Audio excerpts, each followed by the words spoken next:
Right-Ho Jeeves by P.G. Wodehouse. Chapter 14. Investigation proved that the friends Angela had gone to spend the day with were some stately homeowners of the name of Stretchley Budd, hanging out in a joint called Kingham Manor, about 8 miles distant in the direction of Pershire. I didn't know these birds, but their fascination must have been considerable, for she tore herself away from them only just in time to get back and dress for dinner. It was, accordingly, not until coffee had been consumed that I was able to get matters moving. I found her in the drawing-room, and at once proceeded to put things in train. It was with very different feelings from those which had animated the bosom when approaching the Bassett 24 hours before in the same manner in this same drawing-room that I headed for where she sat. As I had told Tuppy, I had always been devoted to Angela, and there is nothing I like better than a ramble in her company, and I could see by the look of her now how sorely in need she was of my aid and comfort. Frankly, I was shocked by the unfortunate young prune's appearance. At Cannes she had been a happy, smiling English girl of the best type, full of beans and buck. Her face now was pale and drawn, like that of a hockey centre-forward at a girls' school who, in addition to getting a fruity one on the shin, had just been penalized for sticks. In any normal gathering her demeanour would have excited instant remark, but the standard of gloom at Brinkley Court had become so high that it passed unnoticed.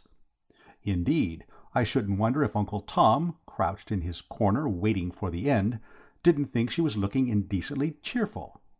I got down to the agenda in my debonair way. "What ho, Angela, old girl?" "Hullo, Bertie, darling." "Glad you're back at last. I missed you." "Did you, darling?" "I did indeed. Care to come for a saunter?" "I'd love it." "Fine. I have much to say to you that is not for the public ear." I think at this moment poor old Tuppy must have got a sudden touch of cramp. He had been sitting hard by, staring at the ceiling, and he now gave a sharp leap like a gaffed salmon and upset a small table containing a vase, a bowl of potpourri, 2 china dogs, and a copy of Omar Khayyam bound in limp leather. Aunt Dahlia uttered a startled hunting cry. Uncle Tom, who probably imagined from the noise that this was civilization crashing at last, helped things along by breaking a coffee-cup. Tuppy said he was sorry. Aunt Dahlia, with a death-bed groan, said it didn't matter, and Angela, having stared haughtily for a moment like a princess of the old regime confronted by some notable example of gaucherie on the part of some particularly foul member of the underworld, accompanied me across the threshold. And presently I had deposited her and self on one of the rustic benches in the garden, and was ready to snap into the business of the evening. I considered it best, however, before doing so, to ease things along with a little informal chit-chat. You don't want to rush a delicate job like the one I had in hand. And so for a while we spoke of neutral topics. She said that what had kept her so long at the Stretchley Budds was that Hilda Stretchley Budd had made her stop on and help with the arrangements for her servants' ball tomorrow night, a task which she couldn't very well decline, as all the Brinkley Court domestic staff were to be present. I said that a jolly night's revelry might be just what was needed to cheer Anatole up and take his mind off things, to which she replied that Anatole wasn't going. On being urged to do so by Aunt Dahlia, she said he had merely shaken his head sadly and gone on talking of returning to Provence, where he was appreciated. It was after the sombre silence induced by this statement that Angela said that the grass was wet and she thought she would go in. This, of course, was entirely foreign to my policy. "No, don't do that. I haven't had a chance to talk to you since you arrived." "I shall ruin my shoes."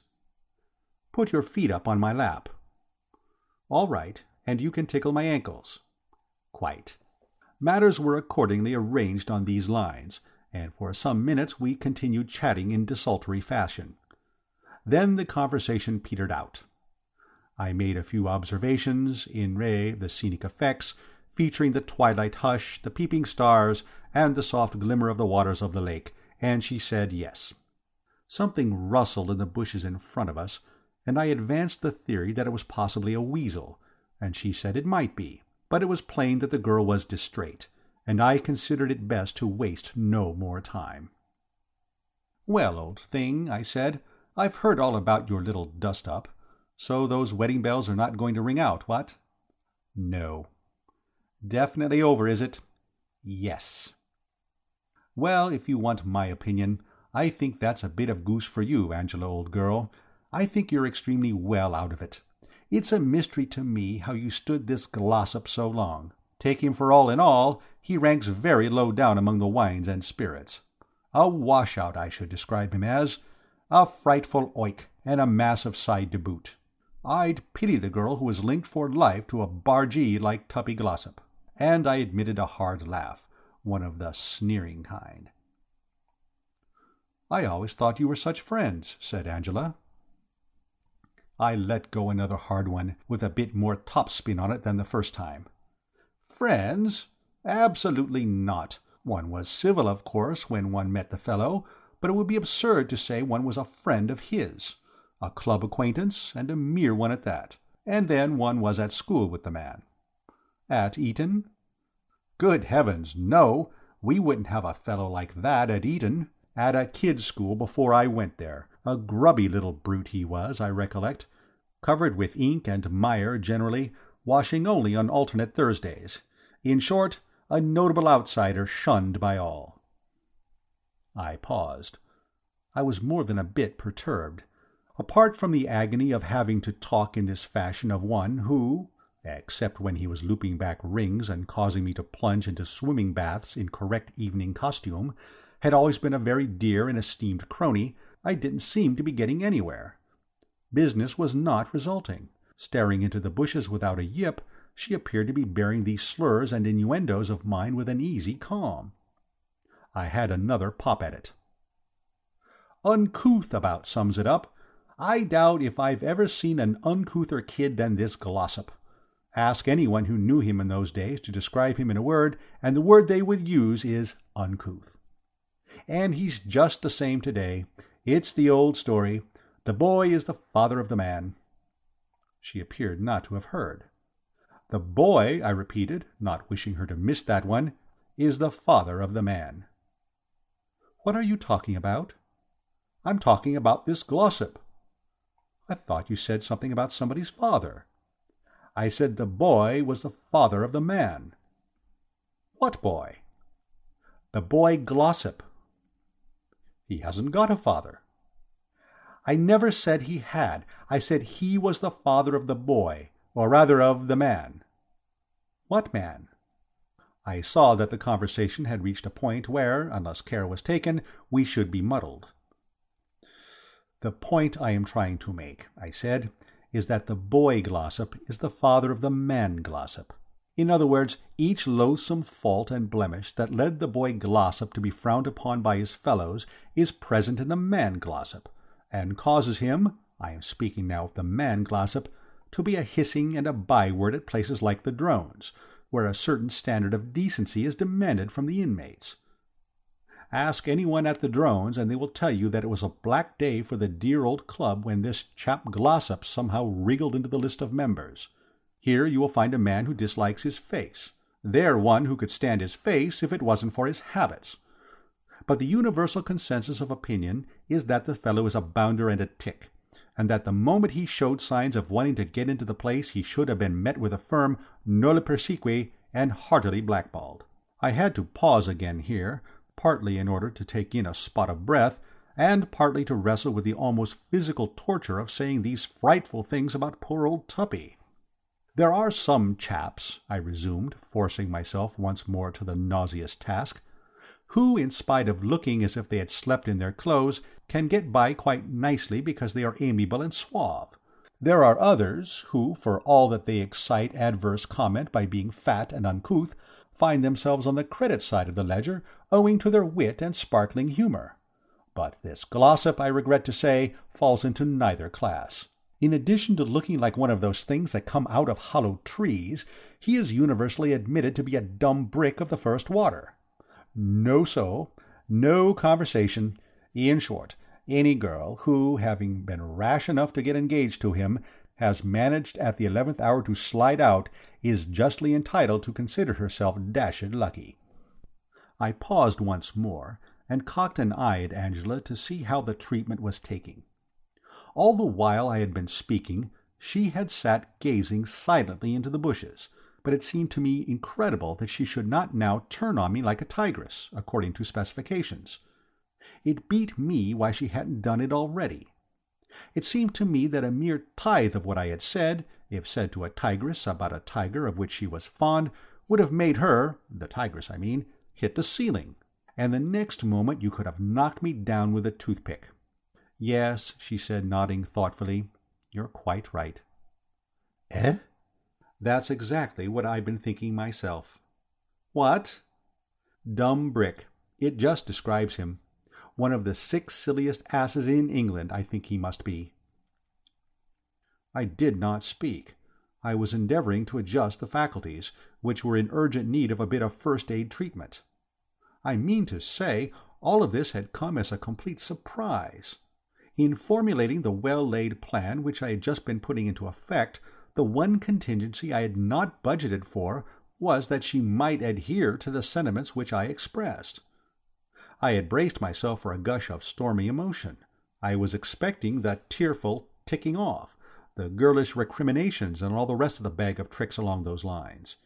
But this cordial agreement with my remarks I had not foreseen, and it gave me what you might call pause for thought. She proceeded to develop her theme, speaking in ringing, enthusiastic tones, as if she loved the topic. Jeeves could tell you the word I want. I think it's ecstatic, unless that's the sort of rash you get on your face and have to use ointment for. But if that's the right word, then that's what her manner was as she ventilated the subject of poor old Tuppy. If you had been able to go simply by the sound of her voice, she might have been a court poet cutting loose about an oriental monarch, or Gussie Finknottle describing his last consignment of newts. It's so nice, Bertie, talking to someone who really takes a sensible view about this man Glossop. Mother says he's a good chap, which is simply absurd. Anybody can see that he's absolutely impossible. He's conceited and opinionative and argues all the time, even when he knows perfectly well that he's talking through his hat. And he smokes too much, and eats too much, and drinks too much, and I don't like the color of his hair. Not that he'll have any hair in a year or two, because he's pretty thin on top already, and before he knows where he is, he'll be as bald as an egg, and he's the last man who can afford to go bald. And I think it's simply disgusting the way he gorges all the time. Do you know I found him in the larder at 1 o'clock in the morning, absolutely wallowing in a steak and kidney pie? There was hardly any of it left, and you remember what an enormous dinner he had. Quite disgusting, I call it. But I can't stop out here all night, talking about men who aren't worth wasting a word on, and haven't even enough sense to tell sharks from flatfish. I'm going in." And, gathering about her slim shoulders the shawl which she had put on as a protection against the evening dew, she buzzed off, leaving me alone in the silent night. Well, as a matter of fact, not absolutely alone, because a few minutes later there was a sort of upheaval in the bushes in front of me, and Tuppy emerged. End of Chapter 14. Right Ho Jeeves by P.G. Wodehouse. Chapter 15. I gave him the eye. The evening had begun to draw in a bit by now, and the visibility, in consequence, was not so hot, but there still remained ample light to enable me to see him clearly. And what I saw convinced me that I should be a lot easier in my mind with a stout rustic bench between us. I rose, accordingly, modelling my style on that of a rocketing pheasant, and proceeded to deposit myself on the other side of the object named. My prompt agility was not without its effect. He seemed somewhat taken aback. He came to a halt, and, for about the space of time required to allow a bead of perspire to trickle from the top of the brow to the tip of the nose, stood gazing at me in silence. "So," he said at length, and it came as a complete surprise to me that fellows ever really do say "so." I had always thought it was just a thing you read in books, like quota, I mean to say, or odds bodikins, or even bagoom. Still, there it was. Quaint or not quaint, bizarre or not bizarre, he had said "so," and it was up to me to cope with the situation on those lines. It would have been a duller man than Bertram Wooster who had failed to note that the dear old chap was a bit steamed up. Whether his eyes were actually shooting forth flame I couldn't tell you, but there appeared to me to be a distinct incandescence. For the rest, his fists were clenched, his ears quivering, and the muscles of his jaw rotating rhythmically, as if he were making an early supper off something. His hair was full of twigs, and there was a beetle hanging to the side of his head, which would have interested Gussie Finknottle. To this, however, I paid scant attention. There is a time for studying beetles and a time for not studying beetles. "So," he said again. Now those who know Bertram Wooster will best tell you that he is always at his shrewdest and most level-headed in moments of peril. Who was it who, when gripped by the arm of the law on boat-race night not so many years ago, and hauled off to Vine Street Police Station, assumed in a flash the identity of Eustace H. Plimsoll of the Laburnums, Allen Road, West Dulwich, thus saving the grand old name of Wooster from being dragged in the mire and avoiding wide publicity of the wrong sort? Who was it? But I need not labor the point. My record speaks for itself. 3 times pinched, but never once sentenced under the correct label. Ask anyone at the Drones about this.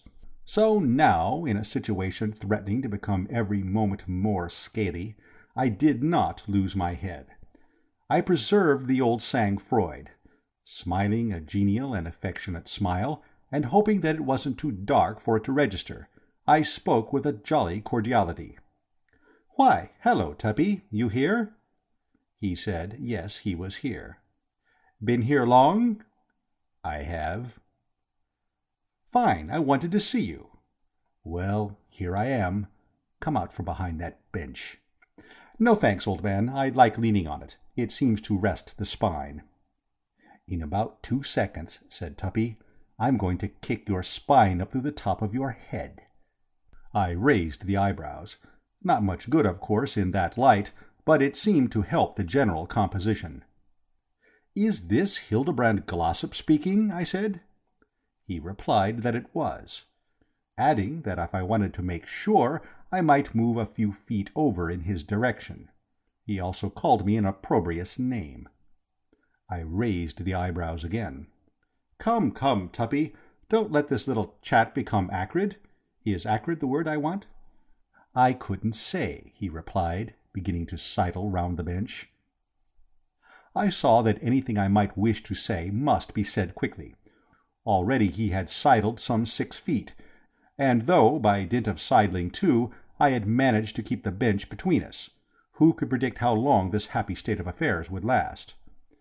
I came to the point, therefore. "I think I know what's on your mind, Tuppy," I said. "If you were in those bushes during my conversation with the recent Angela, I dare say you heard what I was saying about you." "I did." "I see. Well, we won't go into the ethics of the thing. Eavesdropping, some people might call it, and I can imagine stern critics drawing in the breath to some extent. Considering it, I don't want to hurt your feelings, Tuppy, but considering it un-English. A bit un-English, Tuppy, old man, you must admit."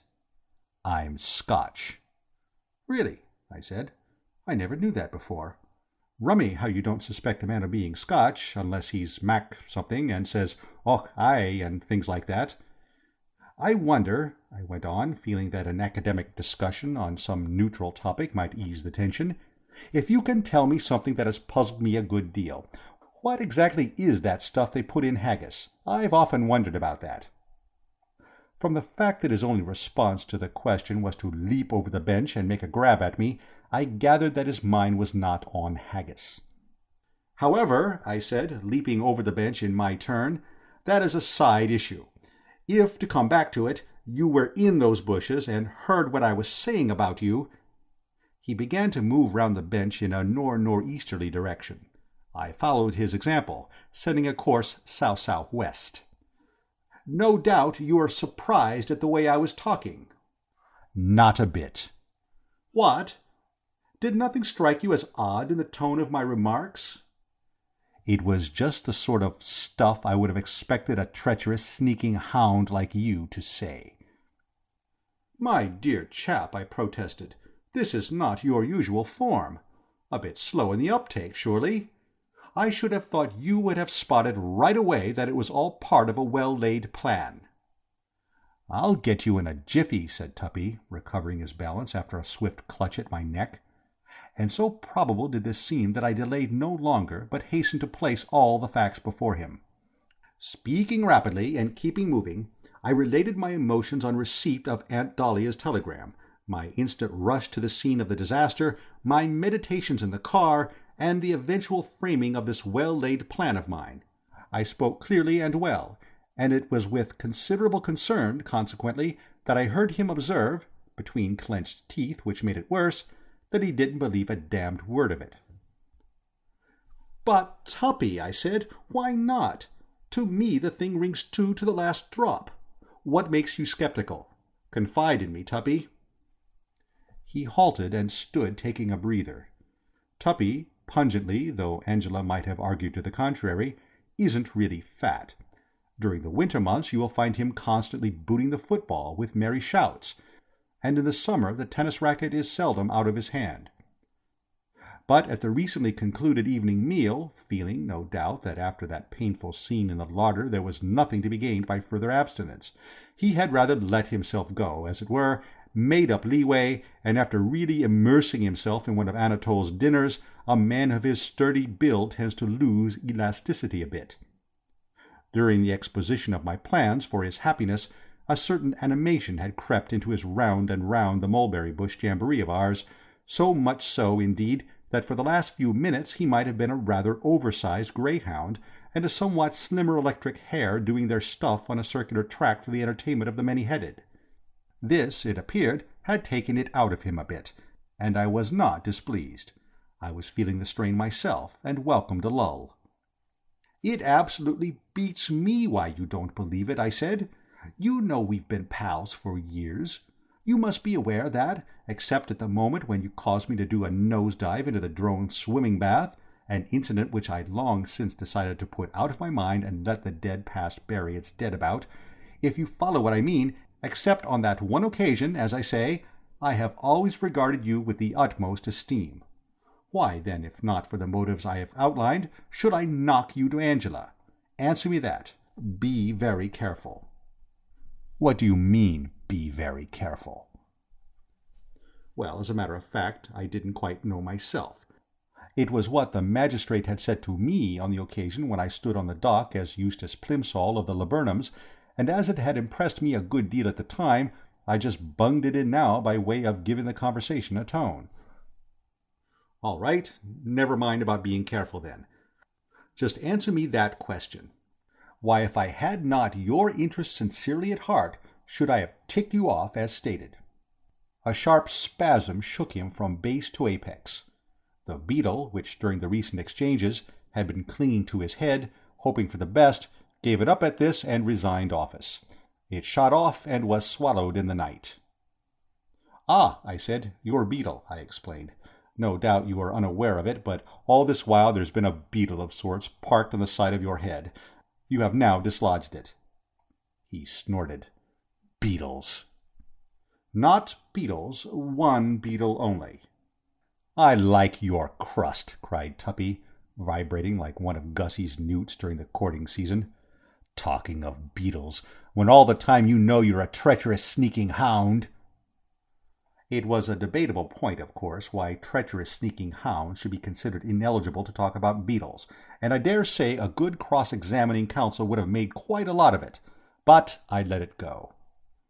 "That's the second time you've called me that. And," I said firmly, "I insist on an explanation. I have told you that I have acted throughout from the best and kindliest motives in roasting you to Angela. It cut me to the quick to have to speak like that, and only the recollection of our lifelong friendship would have made me do it. And now you say you don't believe me, and call me names, for which I am not sure I couldn't have you up before a beacon jury, and mulct you in very substantial damages. I should have to consult my solicitor, of course, but it would surprise me very much if an action did not lie. Be reasonable, Tuppy. Suggest another motive I could have had. Just one." "I will. Do you think I don't know? You're in love with Angela yourself." "What?" "And you knocked me in order to poison her mind against me and finally remove me from your path." I had never heard anything so absolutely loopy in my life. Why, dash it, I've known Angela since she was so high. You don't fall in love with close relations you've known since they were so high. Besides, isn't there something in the book of rules about a man not marry his cousin? Or am I thinking of grandmothers? "Tuppy, my dear old ass," I cried, "this is pure banana oil. You've come unscrewed." "Oh, yes? Me? In love with Angela? Ha, ha!" "You can't get out of it with ha-has. She called you darling." I know, and I disapproved. The habit of the younger G of scattering darlings about like birdseed is one that I deprecate. Lax is how I would describe it. "You tickled her ankles." "In a purely cousinly spirit. It didn't mean a thing. Why, dash it, you must know that in the deeper and truer sense I wouldn't touch Angela with a barge pole." "Oh, and why not? Not good enough for you?"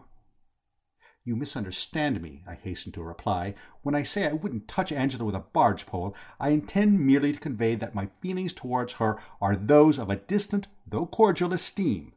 In other words, you may rest assured that between this young prune and myself there never has been, and never could be, any sentiment warmer and stronger than that of ordinary friendship." "I believe it was you who tipped her off that I was in the larder last night, so that she could find me there with that pie, thus damaging my prestige." "My dear Tuppy, a Wooster?" I was shocked. "You think a Wooster would do that?" He breathed heavily. "Listen," he said, "it's no good your standing there arguing. You can't get away from the facts. Somebody stole her from me at Cannes. You told me yourself that she was with you all the time at Cannes, and hardly saw anybody else. You gloated over the mixed bathing, and those moonlight walks you had together." "Not gloated, just mentioned them." "So now you understand why, as soon as I can get you clear of this damned bench, I am going to tear you limb from limb. Why, they have these bally benches in gardens," said Tuppy discontentedly. "There's more than I can see. They only get in the way." He ceased, and, grabbing out, missed me by a hair's breadth. It was a moment for swift thinking, and it is at such moments, as I have already indicated, that Bertram Wooster is at his best. I suddenly remembered the recent misunderstanding with the Basset, and with a flash of clear vision saw that this was where it was going to come in handy. "You've got it all wrong, Tuppy," I said, moving to the left. "True, I saw a lot of Angela, but my dealings with her were on a basis from start to finish of the purest and most wholesome camaraderie. I can prove it. During that sojourn in Cannes, my affections were engaged elsewhere." "What?" "Engaged elsewhere, my affections, during that sojourn." I had struck the right note. He stopped sidling. His clutching hand fell to his side. "Is that true?" "Quite official." "Who was she?" "My dear Tuppy, does one bandy a woman's name?" "One does if one doesn't want one's ruddy head pulled off." I saw that it was a special case. "Madeline Bassett," I said. "Who?" "Madeline Bassett." He seemed stunned. "You stand there and tell me you were in love with that Bassett disaster?" "I wouldn't call her that Bassett disaster, Tuppy. Not respectful." "Dash being respectful. I want the facts. You deliberately assert that you love that weird God help us?" "I don't see why you should call her a weird God help us either. A very charming and beautiful girl. Odd in some of her views, perhaps. One does not quite see eye to eye with her in the matter of stars and rabbits, but not a weird God help us." "Anyway, you stick to it that you were in love with her?" "I do." It sounds thin to me, Wooster. Very thin. I saw that it would be necessary to apply the finishing touch. I must ask you to treat this as entirely confidential, Glossop, but I may as well inform you that it was not 24 hours since she turned me down. Turned you down? Like a bedspread, in this very garden. 24 hours. Call it 25. So you will readily see that I can't be the chap, if any, who stole Angela from you at Cannes. And I was on the brink of adding that I wouldn't touch Angela with a barge pole, when I remembered I had said it already, and it hadn't gone frightfully well. I desisted, therefore. My manly frankness seemed to be producing good results. The homicidal glare was dying out of Tuppy's eyes. He had the aspect of a hired assassin who had paused to think things over. "I see," he said at length. "All right, then. Sorry you were troubled." "Don't mention it, old man," I responded courteously. For the first time since the bushes had begun to pour forth glossops, Bertram Wooster could be said to have breathed freely. I don't say I actually came out from behind the bench, but I did let go of it, and with something of the relief which those 3 chaps in the Old Testament must have experienced after sliding out of the burning fiery furnace, I even groped tentatively for my cigarette case. The next moment a sudden snort made me take my fingers off it as if it had bitten me. I was distressed to note in the old friend a return of the recent frenzy. "What the hell did you mean by telling her that I used to be covered with ink when I was a kid?" "My dear Tuppy, I was almost finickingly careful about my personal cleanliness as a boy. You could have eaten your dinner off me." "Quite, but—" "And all that stuff about having no soul? I'm crawling with soul, and being looked on as an outsider at the drones." "But, my dear old chap, I explained that. It was all part of my ruse or scheme." "It was it? Well, in the future do me a favor and leave me out of your foul ruses." "Just as you say, old boy." "All right, then. That's understood." He relapsed into silence, standing with folded arms, staring before him rather like a strong, silent man in a novel, when he's just been given the bird by the girl and is thinking of looking in at the Rocky Mountains and bumping off a few bears. His manifest pippedness excited my compassion, and I ventured a kindly word. "I don't suppose you know what au pied de la lettre means, Tuppy, but that's how I don't think you ought to take all that stuff Angela was saying just now too much." He seemed interested. "What the devil," he asked, "are you talking about?" I saw that I should have to make myself clearer. "Don't take all that guff of hers too literally, old man. You know what girls are like." "I do," he said, with another snort that came straight up from his insteps, "and I wish I'd never met one. I mean to say, it's obvious that she must have spotted you in those bushes and was simply talking to score off you. There you were, I mean, if you follow the psychology, and she saw you, and in that impulsive way girls have, she seized the opportunity of ribbing you a bit. Just told you a few home truths, I mean to say." "Home truths?" "That's right." He snorted once more, causing me to feel rather like royalty receiving a 21-gun salute from the fleet. I can't remember ever having met a better right and left-hand snorter. "What do you mean, home truths? I'm not fat." No. "And what's wrong with the color of my hair?" "Quite in order, Tuppy, old man. The hair, I mean." "And I'm not a bit thin on top. What the dickens are you grinning about?" "Not grinning, just smiling slightly. I was conjuring up a sort of vision, if you know what I mean, of you as seen through Angela's eyes. Fat in the middle and thin on top. Rather funny." "You think it funny, do you?" "Not a bit." "You'd better not." "Quite." It seemed to me that the conversation was becoming difficult again. I wished it could be terminated. And so it was. For at this moment something came shimmering through the laurels in the quite even fall, and I perceived that it was Angela. She was looking sweet and saint-like, and she had a plate of sandwiches in her hand. Ham I was to discover later. "If you see Mr. Glossop anywhere, Bertie," she said, her eyes resting dreamily on Tuppy's facade, "I wish you would give him these. I'm so afraid he may be hungry, poor fellow. It's nearly 10 o'clock, and he hasn't eaten a morsel since dinner. I'll just leave them on this bench." She pushed off, and it seemed to me that I might as well go with her. Nothing to keep me here, I mean. We moved towards the house, and presently from behind us there sounded on the night the splintering crash of a well-kicked plate of ham sandwiches, accompanied by the muffled oaths of a strong man in his wrath. "How still and peaceful everything is," said Angela. End of Chapter 15. Right-Ho Jeeves by P.G. Wodehouse. Chapter 16. Sunshine was gilding the grounds of Brinkley Court, and the ear detected a marked twittering of birds in the ivy outside the window when I woke next morning to a new day. But there was no corresponding sunshine in Bertram Wooster's soul, and no answering twitter in his heart as he sat up in bed, sipping his cup of strengthening tea.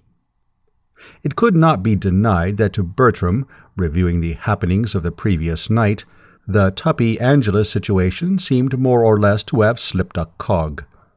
With every desire to look for the silver lining, I could not but feel that the rift between these two haughty spirits had now reached such impressive proportions that the task of bridging same would be beyond even my powers. I am a shrewd observer, and there had been something in Tuppy's manner as he booted that plate of ham sandwiches that seemed to tell me that he would not lightly forgive. In these circs, I deemed it best to shelve their problem for the nonce and turn the mind to the matter of Gussie, which presented a brighter picture. With regard to Gussie, everything was in train. Jeeves's morbid scruples about lacing the chap's orange juice had put me to a good deal of trouble, but I had surmounted every obstacle in the old Wooster way. I had secured an abundance of the necessary spirit, and it was now lying in its flask in the drawer of the dressing-table. I had also ascertained that the jug, duly filled, would be standing on a shelf in the butler's pantry round about the hour of 1. To remove it from that shelf, sneak it up to my room, and return it, laced, in good time for the midday meal would be a task calling, no doubt, for address, but in no sense an exacting one. It was with something of the emotions of one preparing a treat for a deserving child that I finished my tea and rolled over for that extra spot of sleep which just makes all the difference when there is man's work to be done and the brain must be kept clear for it. And when I came downstairs an hour or so later, I knew how right I had been to formulate this scheme for Gussie's bucking up. I ran into him on the lawn, and I could see at a glance that if ever there was a man who needed a snappy stimulant, it was he. All nature, as I have indicated, was smiling, but not Augustus Finknottle.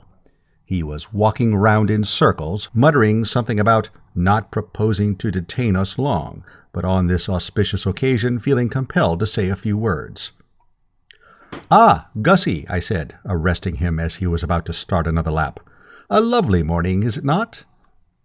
Even if I had not been aware of it already, I could have divined from the abruptness with which he damned the lovely morning that he was not in merry mood. I addressed myself to the task of bringing the roses back to his cheeks. "I've got good news for you, Gussie." He looked at me with a sudden sharp interest. "Has Market Snodsbury Grammar School burned down?" "Not that I'm aware of." "Have mumps broken out? Is the place closed on account of measles?" No. "Then what do you mean you've got good news?" I endeavored to soothe. "You mustn't take it so hard, Gussie. Why worry about a laughably simple job like distributing prizes at a school?" "Laughably simple, eh? Do you realize I've been sweating for days and haven't been able to think of a thing to say yet, except that I won't detain them long?" "You bet I won't detain them long. I've been timing my speech, and it lasts 5 seconds. What the devil am I to say, Bertie? What do you say when you're distributing prizes?" I considered. Once at my private school, I had won a prize for scripture knowledge, so I suppose I ought to have been full of inside stuff, but memory eluded me.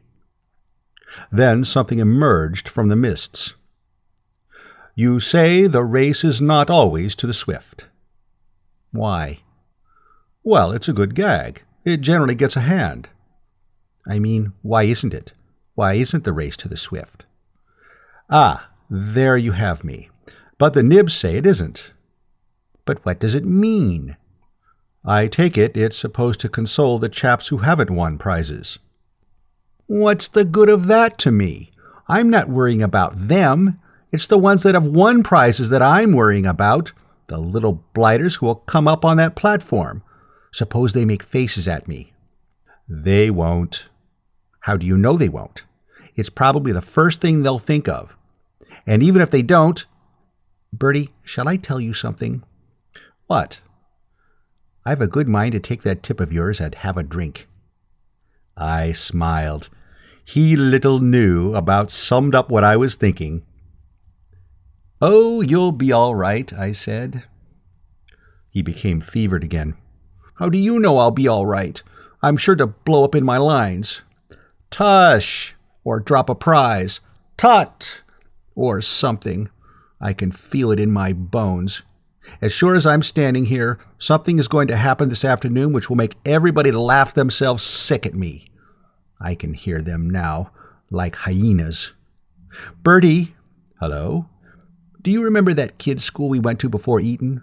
"Quite. It was there I won my scripture prize." "Never mind about your scripture prize. I'm not talking about your scripture prize. Do you recollect the Bosher incident?" I did indeed. It was one of the high spots of my youth. "Major General Sir Wilshire Bosher came to distribute the prizes at that school," proceeded Gussie in a dull, toneless voice. "He dropped a book. He stooped to pick it up, and as he stooped, his trousers split up the back." How we roared! Gussie's face twisted. "We did, little swine that we were. Instead of remaining silent and exhibiting a decent sympathy for a gallant officer at a peculiarly embarrassing moment, we howled and yelled with mirth. I loudest of any. That is what will happen to me this afternoon, Bertie. It will be a judgment on me for laughing like that at Major General Sir Wilfrid Bosher. No, Gussie, old man, your trousers won't split. How do you know they won't? Better men than me have split their trousers. General Bosher was a DSO with a fine record of service on the northwestern front of India, and his trousers split. I shall be a mockery and a scorn. I know it. And you, fully cognizant of what I am in for, come babbling about good news. What news could possibly be good to me at this moment, except the information that bubonic plague had broken out among the scholars of Market Snodsbury Grammar School, and that they were all confined to their beds with spots? The moment had come for me to speak. I laid a hand gently on his shoulder. He brushed it off. I laid it on again. He brushed it off once more. I was endeavoring to lay it on for the third time when he moved aside and desired, with a certain petulance, to be informed if I thought I was a ruddy osteopath. I found his manner trying, but one has to make allowances. I was telling myself that I should be seeing a very different Gussie after lunch. When I said I had good news, old man, I meant about Madeline Bassett. The febrile gleam died out of his eyes, to be replaced by a look of infinite sadness. You can't have good news about her. I've dished myself there completely. Not at all. I am convinced that if you take another whack at her, all will be well. And keeping it snappy, I related what had passed between the Bassett and myself on the previous night. So, all you have to do is play a return date, and you cannot fail to swing the voting. You are her dream man. He shook his head.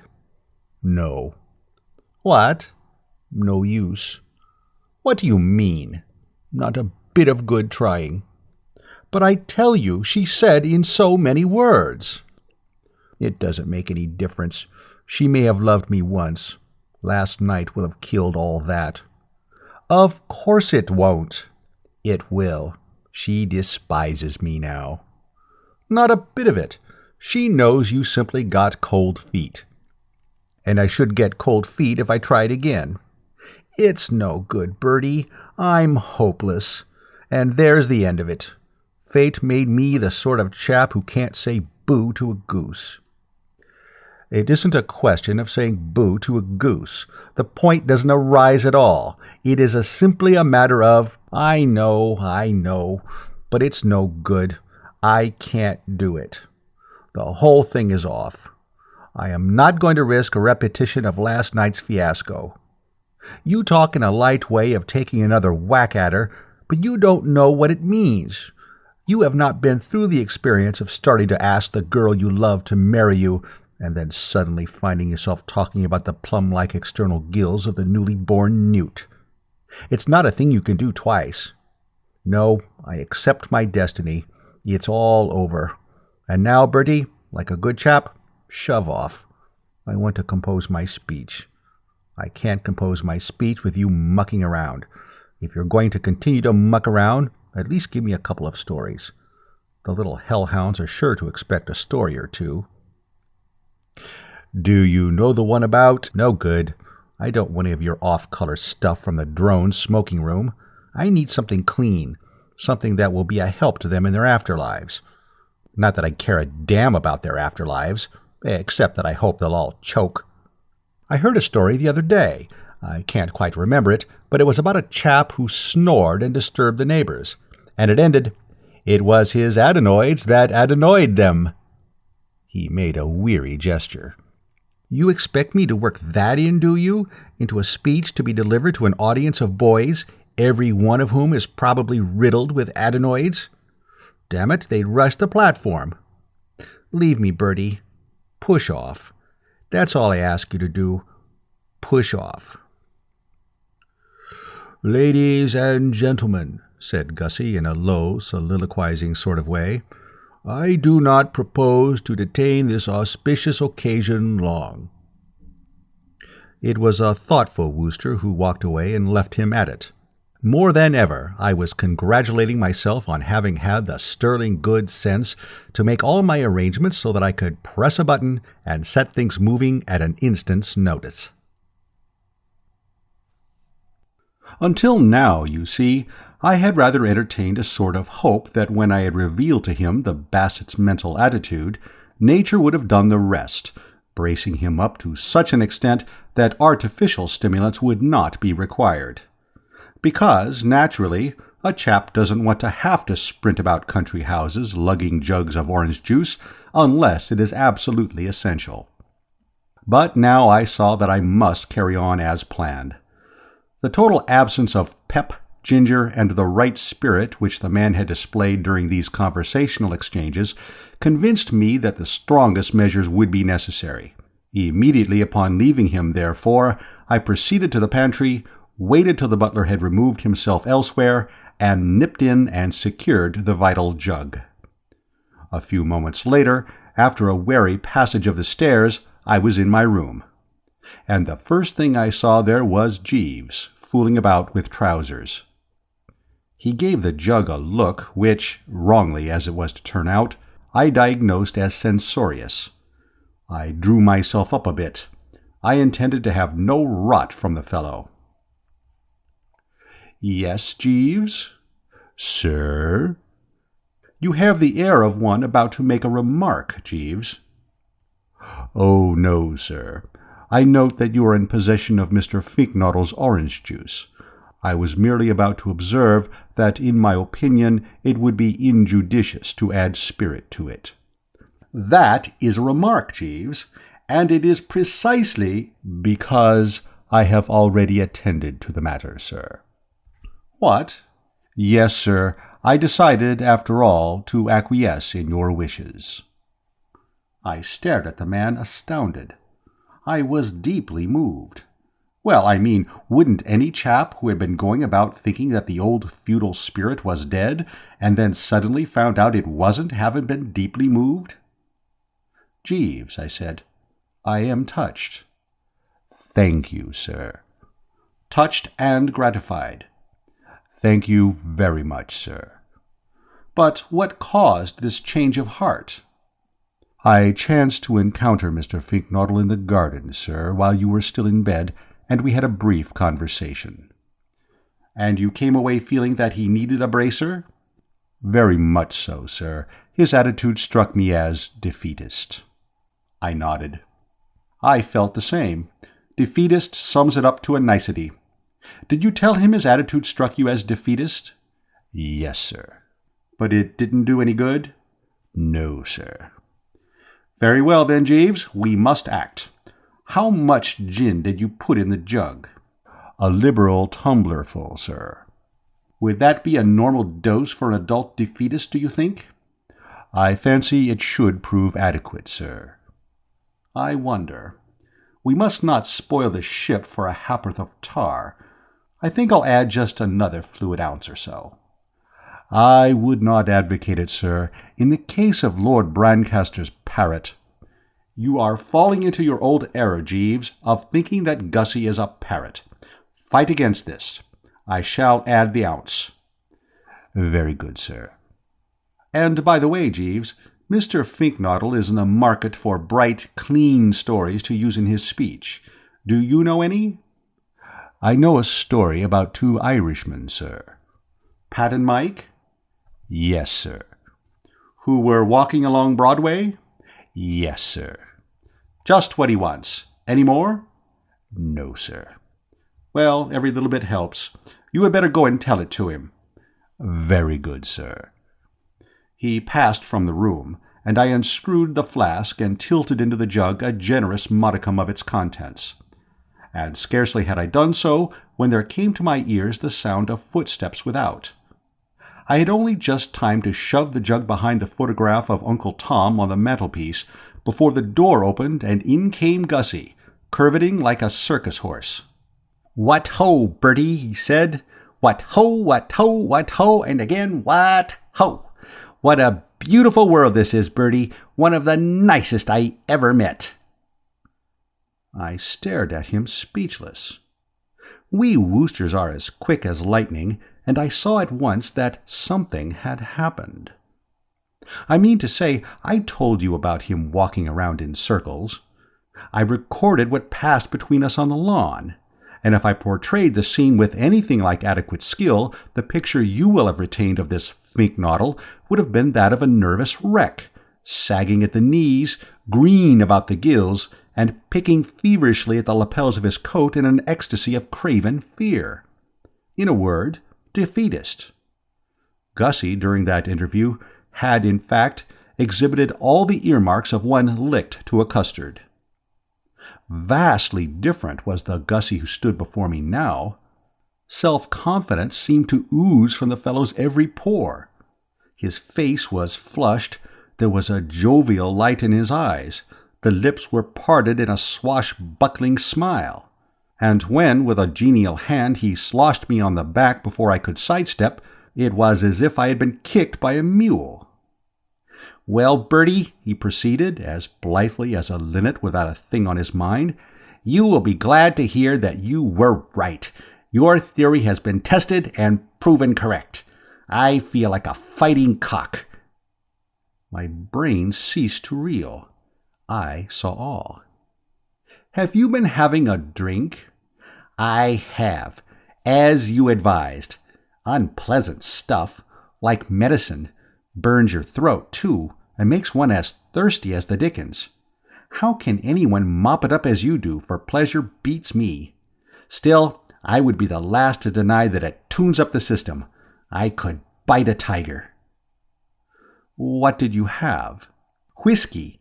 At least that was the label on the decanter, and I have no reason to suppose that a woman like your aunt, staunch, true-blue British, would deliberately deceive the public. If she labels her decanters whiskey, then I consider that we know where we are."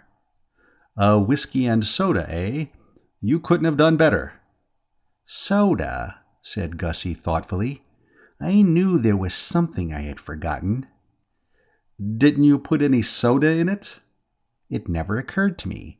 I just nipped into the dining room and drank out of the decanter." "How much?" Oh, about 10 swallows, 12 maybe, or 14. Say 16 medium-sized gulps. Gosh, I'm thirsty. He moved over to the washstand and drank deeply out of the water bottle. I cast a covert glance at Uncle Tom's photograph behind his back. For the first time since it had come into my life, I was glad that it was so large. It hid its secret well.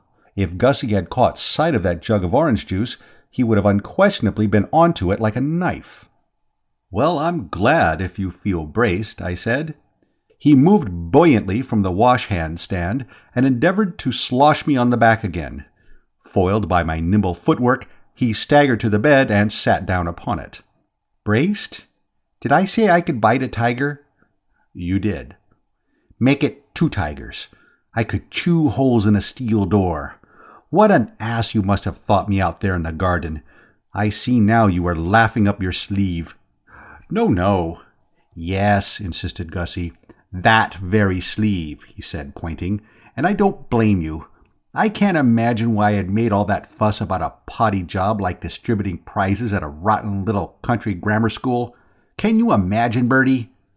"Exactly. Nor can I imagine. There's simply nothing to it. I just shin up on the platform, drop a few gracious words, hand the little blighters their prizes, and hop down again, admired by all. Not a suggestion of split trousers from start to finish. I mean, why should anybody split his trousers? I can't imagine. Can you imagine?" "No." "Nor can I imagine. I shall be a riot. I know just the sort of stuff that's needed. Simple, manly, optimistic stuff straight from the shoulder." "This shoulder," said Gussie, tapping. "Why I was so nervous this morning, I can't imagine. For anything simpler than distributing a few footling books to a bunch of grimy-faced kids, I can't imagine. Still, for some reason I can't imagine, I was feeling a little nervous. But now I feel fine. Bertie, fine, fine, fine. And I say this to you as an old friend, because that's what you are, old man. When all the smoke is cleared away, an old friend. I don't think I ever met an older friend. How long have you been an old friend of mine, Bertie?" "Oh, years and years." "Imagine. Though, of course, there must have been a time when you were a new friend. Hello, the luncheon gong. Come on, old friend." And rising from the bed like a performing flea, he made for the door. I followed rather pensively. What had occurred was, of course, so much velvet, as you may say. I mean, I had wanted a braced finknoddle. Indeed, all my plans had had a braced finknoddle as their end and aim, but I found myself wondering a little whether the finknoddle now sliding down the banister wasn't perhaps a shade too braced. His demeanor seemed to me that of a man who might quite easily throw bread about at lunch. Fortunately, however, the settled gloom of those round him exercised a restraining effect upon him at the table. It would have needed a far more plastered man to have been rollicking at such a gathering. I had told the Bassett that there were aching hearts in Brinkley Court, and now it looked probable that there would shortly be aching tummies. Anatole, I learned, had retired to his bed with a fit of the vapors, and the meal now before us had been cooked by the kitchen maid, as C3 a performer as ever welded a skillet. This, coming on top of their other troubles, induced in the company a pretty unanimous silence, a solemn stillness, as you might say, which even Gussie did not seem prepared to break. Except, therefore, for one short snatch of song on his part, nothing untoward marked the occasion, and presently we rose, with instructions from Aunt Dahlia to put on festive raiment and be at Market Snodsbury no later than 3:30. This, leaving me ample time to smoke a gasper or two in the shady bower beside the lake, I did so, repairing to my room round about the hour of 3. Jeeves was on the job, adding the final polish to the old topper, and I was about to apprise him of the latest developments in the matter of Gussie, when he forestalled me by observing that the latter had only just concluded an agreeable visit to the Wooster bedchamber. "I found Mr. Finknoddle seated here when I arrived to lay out your clothes, sir."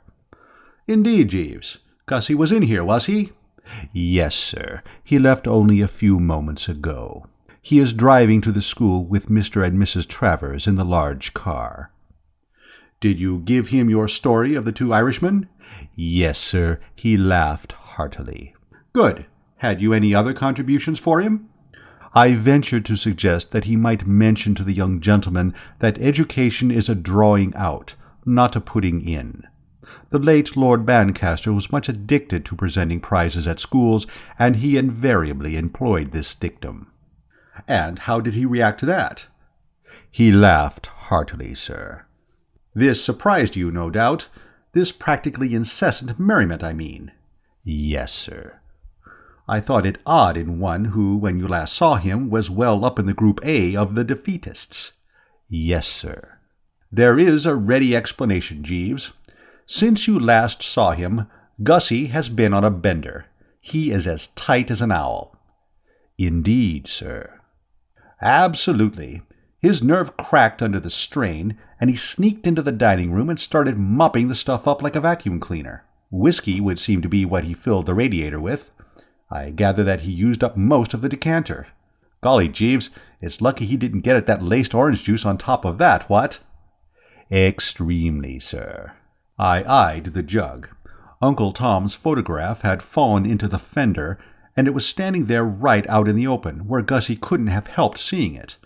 Mercifully, it was empty now. "It was a most prudent act on your part, if I may say so, sir, to dispose of the orange juice." I stared at the man. "What?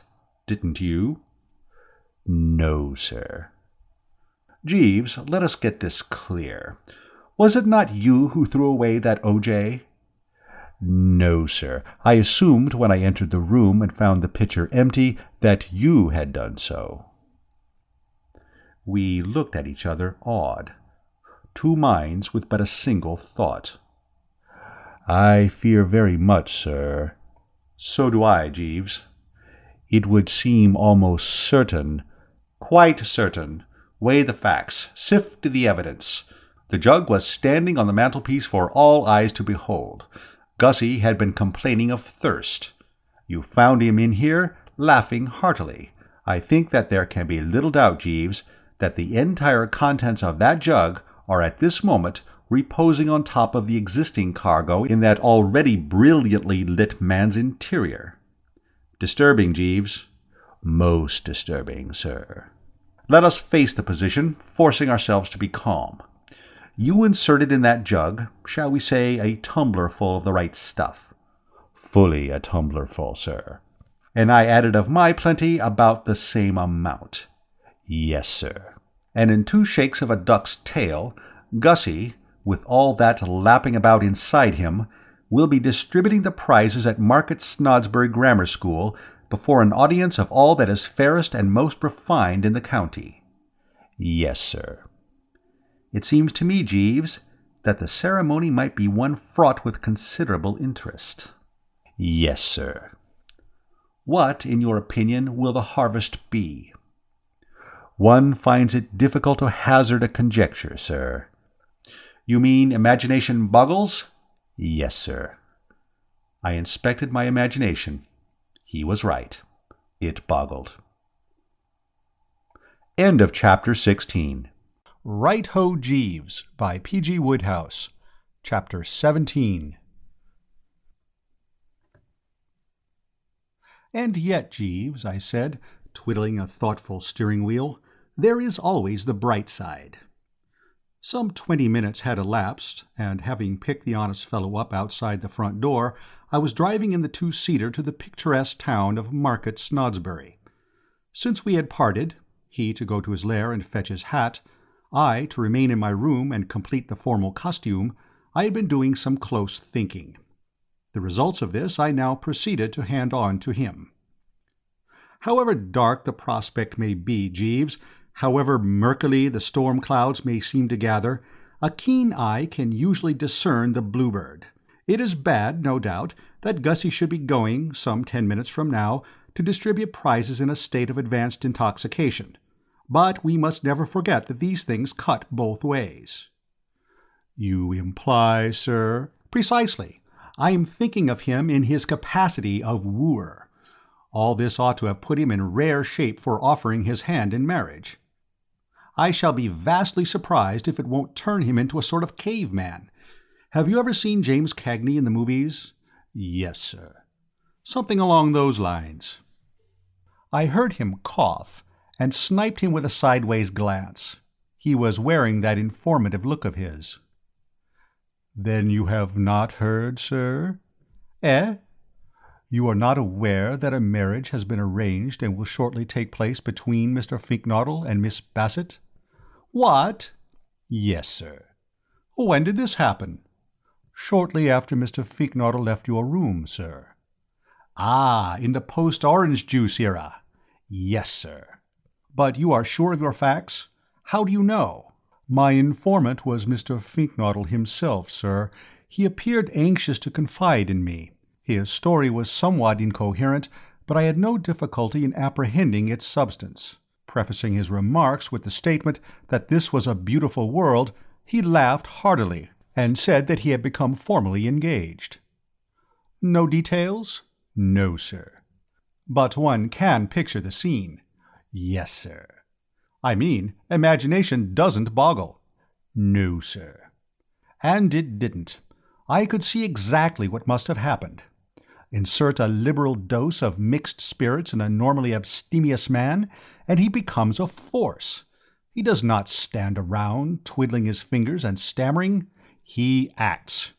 I had no doubt that Gussie must have reached for the Bassett and clasped her to him like a stevedore handling a sack of coals, and one could readily envisage the effect of that sort of thing on a girl of romantic mind. Well, well, well, Jeeves. Yes, sir. This is splendid news. Yes, sir. You see how right I was. Yes, sir. It must have been rather an eye-opener for you, watching me handle this case. Yes, sir. The simple, direct method never fails. No, sir. Whereas the elaborate does. Yes, sir. Right-o, Jeeves. We had arrived at the main entrance of Market Snodsbury Grammar School. I parked the car and went in, well content. True, the Tuppy Angela problem still remained unsolved, and Aunt Dahlia's 500 quid seemed as far off as ever, but it was gratifying to feel that good old Gussie's troubles were over at any rate. The grammar school at Market Snodsbury had, I understood, been built somewhere in the year 1416, and as with so many of these ancient foundations, there still seemed to brood over its great hall, where the afternoon's festivities were to take place, not a little of the fug of the centuries. It was the hottest day of the summer, and though somebody had opened a tentative window or two, the atmosphere remained distinctive and individual. In this hall the youth of Market Snodsbury had been eating its daily lunch for a matter of 500 years, and the flavour lingered. The air was sort of heavy and languorous, if you know what I mean, with the scent of young England and boiled beef and carrots. Aunt Dahlia, who was sitting with a bevy of the local nibs in the second row, sighted me as I entered and waved to me to join her, but I was too smart for that. I wedged myself in among the standees at the back, leaning up against a chap who, from the aroma, might have been a corn chandler or something on that order. The essence of strategy on these occasions is to be as near the door as possible.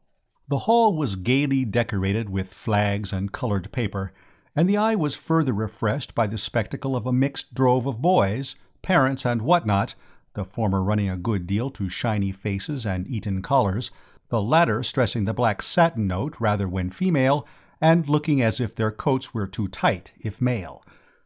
And presently there was some applause. Sporadic, Jeeves has since told me it was, and I saw Gussie being steered by a bearded bloke in a gown to a seat in the middle of the platform. And I confess that as I beheld him and felt that there but for the grace of God went Bertram Wooster, a shudder ran through the frame. It all reminded me so vividly of the time I had addressed that girls' school. Of course, looking at it dispassionately, you may say that for horror and peril there is no comparison between an almost human audience like the one before me and a mob of small girls with pigtails down their backs, and this, I concede, is true. Nevertheless, the spectacle was enough to make me feel like a fellow watching a pal going over Niagara Falls in a barrel, and the thought of what I had escaped caused everything for a moment to go black and swim before my eyes. When I was able to see clearly once more, I perceived that Gussie was now seated. He had his hands on his knees, with his elbows out at right angles, like a nigger minstrel of the old school about to ask Mr. Bones why a chicken crosses the road, and he was staring before him with a smile so fixed and pebble-beached that I should have thought that anybody could have guessed that there sat one in whom the old familiar juice was plashing up against the back of the front teeth. In fact, I saw Aunt Dahlia, who, having assisted at so many hunting dinners in her time, is second to none as a judge of the symptoms, give a start and gaze long and earnestly. And she was just saying something to Uncle Tom on her left when the bearded bloke stepped to the footlights and started making a speech. From the fact that he spoke as if he had a hot potato in his mouth without getting the raspberry from the lads in the ringside seats, I deduced that he must be the headmaster. With his arrival in the spotlight, a sort of perspiring resignation seemed to settle on the audience. Personally, I snuggled up against the chandler and let my attention wander. The speech was on the subject of the doings of the school during the past term, and this part of a prize-giving is always apt to rather to fail to grip the visiting stranger. I mean, you know how it is. You're told that J.B. Brewster has won an exhibition for classics at Cat's Cambridge, and you feel that it's one of those stories where you can't see how funny it is unless you really know the fellow.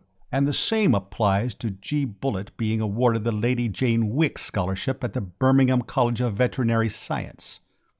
In fact, I and the corn chandler, who was looking a bit fagged, I thought, as if he had had a hard morning chandling the corn, were beginning to doze lightly when things suddenly brisked up, bringing Gussie into the picture for the first time. "Today," said the bearded bloke, "we are all happy to welcome as the guest of the afternoon Mr. Fitzwater." At the beginning of the address, Gussie had subsided into a sort of daydream, with his mouth hanging open. About halfway through, faint signs of life had begun to show. And for the last few minutes he had been trying to cross one leg over the other, and failing, and having another shot, and failing again. But only now did he exhibit any real animation. He sat up with a jerk. "Finknoddle," he said, opening his eyes. "Fitznottle." "Finknoddle." "I should say Finknoddle."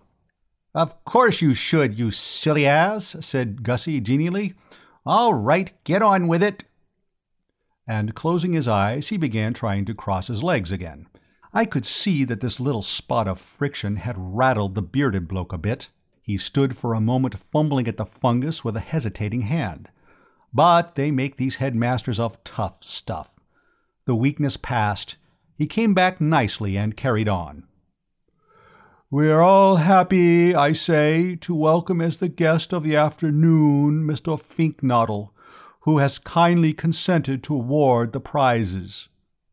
This task, as you know, is one that should have been devolved upon that well-beloved and vigorous member of our Board of Governors, the Reverend William Plumer, and we are all, I am sure, very sorry that illness at the last moment should have prevented him from being here today.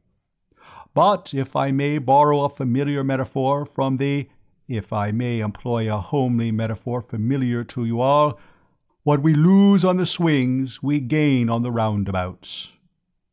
He paused and beamed rather freely, to show that this was comedy. I could have told the man it was no use. Not a ripple. The corn chandler leaned against me and muttered, "What did he say?" But that was all. It's always a nasty jar to wait for the laugh and find that the gag hasn't got across. The bearded bloke was visibly discomposed. At that, however, I think he would have got by had he not at this juncture unfortunately stirred Gussie up again. "In other words, though deprived of Mr. Plumer, we have with us this afternoon Mr. Finknoddle. I am sure that Mr. Finknoddle's name is one that needs no introduction to you. It is, I venture to assert, a name that is familiar to us all. "Not to you," said Gussie. And the next moment I saw what Jeeves had meant when he had described him as laughing heartily. Heartily was absolutely the mot juste. It sounded like a gas explosion. "You didn't seem to know it so dashed well, what?" said Gussie, and reminded apparently by the word what of the word waddle, he repeated the latter some 16 times with a rising inflection. "Waddle, waddle, waddle," he concluded. "Right-ho, push on." But the bearded bloke had shot his bolt. He stood there licked at last, and, watching him closely, I could see that he was now at the crossroads. I could spot what he was thinking as clearly as if he had confided it to my personal ear. He wanted to sit down and call it a day, I mean, but the thought that gave him pause was that, if he did, he must then either uncork Gussie or take the Finknottle speech as read and get straight on to the actual prize-giving. It was a dashed tricky thing, of course, to have to decide on the spur of the moment. I was reading in the paper the other day about those birds who are trying to split the atom, the nub being that they haven't the foggiest as to what will happen if they do. It may be all right. On the other hand, it may not be all right. And pretty silly a chap would feel, no doubt, if, having split the atom, he suddenly found the house going up in smoke and himself torn limb from limb. So with the bearded bloke.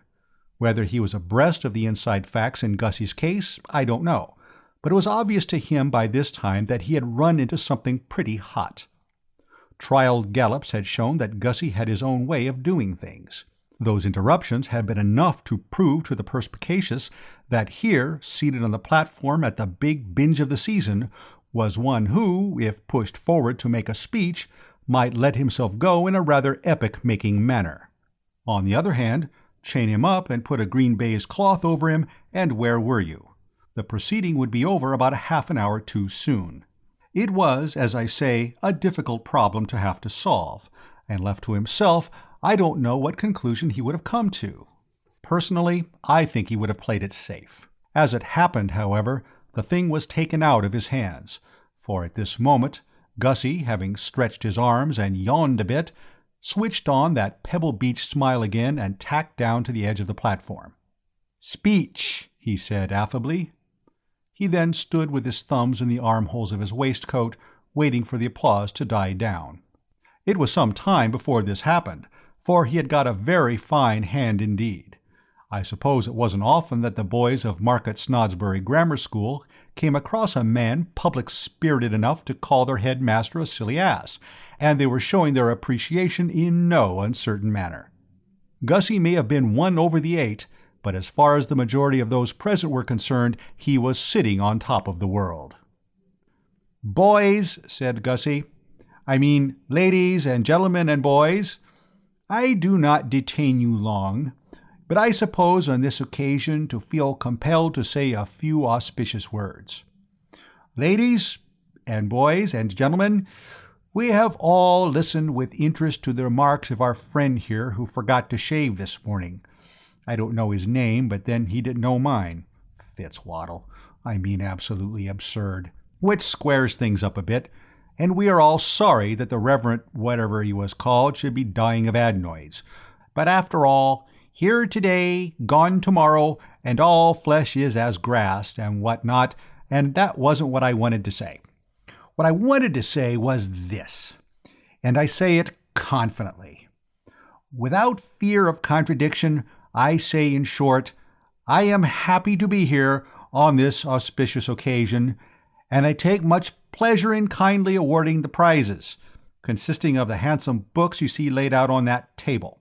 As Shakespeare says, there are sermons in books, stones in the running brooks, or rather the other way about, and there you have it in a nutshell. It went well, and I wasn't surprised. I couldn't quite follow some of it, but anybody could see that it was real ripe stuff, and I was amazed that even the course of treatment he had been taking could have rendered so normally tongue-tied a dumb brick as Gussie capable of it. It just shows what any member of Parliament will tell you, that if you want real oratory, the preliminary noggin is essential. Unless pie-eyed, you cannot hope to grip. "Gentlemen," said Gussie, I mean, ladies and gentlemen, and of course boys, what a beautiful world this is. A beautiful world, full of happiness on every side. Let me tell you a little story. Two Irishmen, Pat and Mike, were walking along Broadway, and one said to the other, "Begorra, the race is not always to the swift," and the other replied, "Faith and begob, education is a drawing out, not a putting in." I must say, it seemed to me the rottenest story I had ever heard, and I was surprised that Jeeves should have considered it worth while shoving into a speech. However, when I taxed him with this later, he said that Gussie had altered the plot a good deal, and I dare say that accounts for it. At any rate, that was the Conte as Gussie told it, and when I say that it got a very fair laugh, you will understand what a popular favorite he had become with the multitude.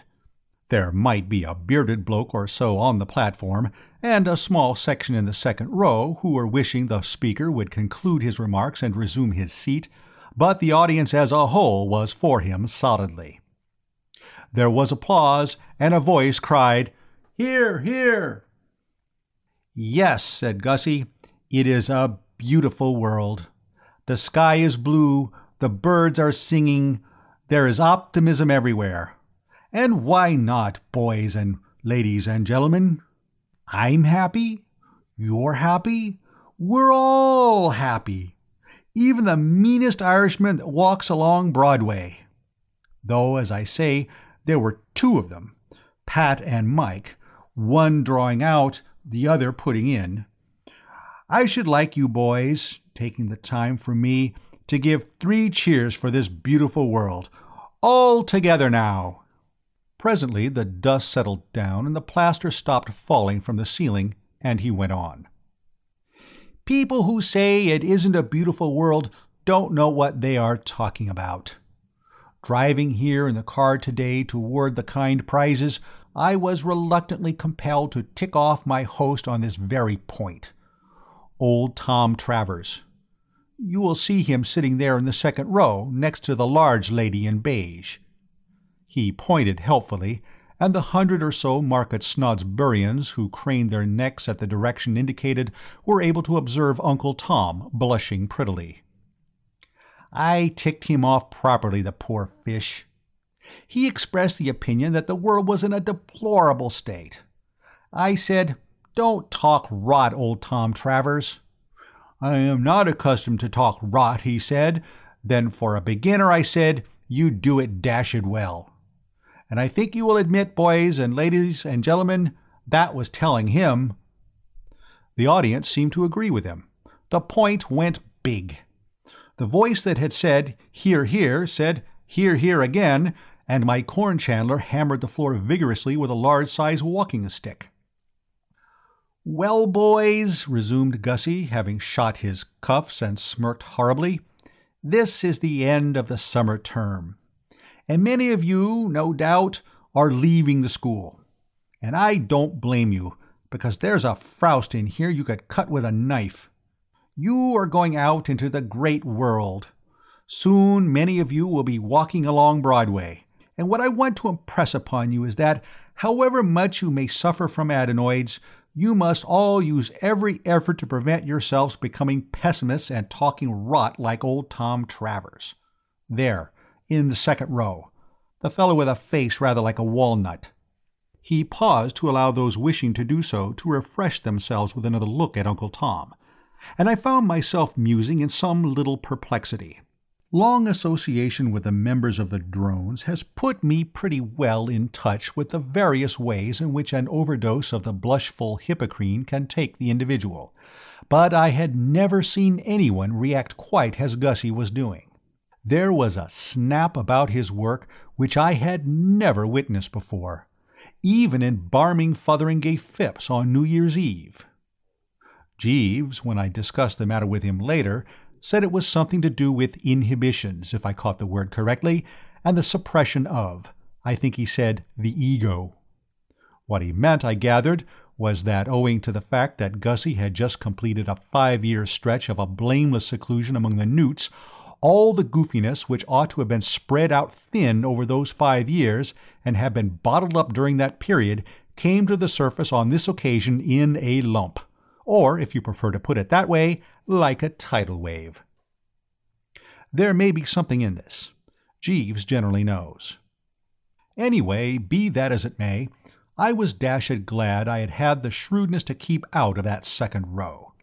It might be unworthy of the prestige of a Wooster to squash in among the proletariat in the standing-room-only section, but at least I felt I was out of the danger zone.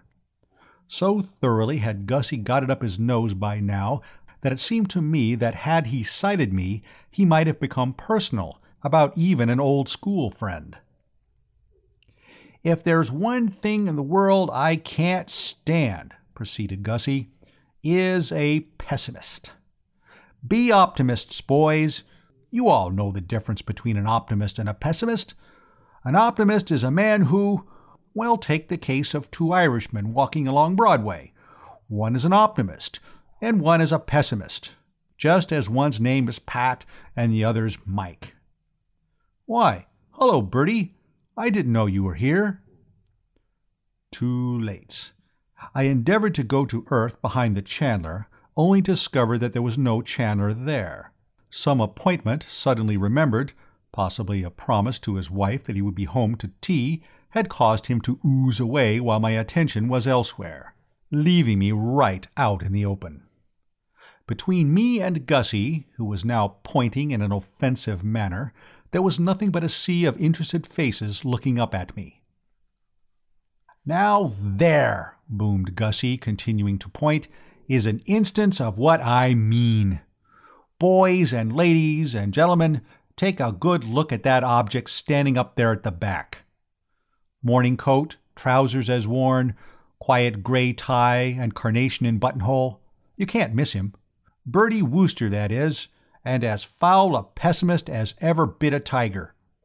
I tell you I despise that man.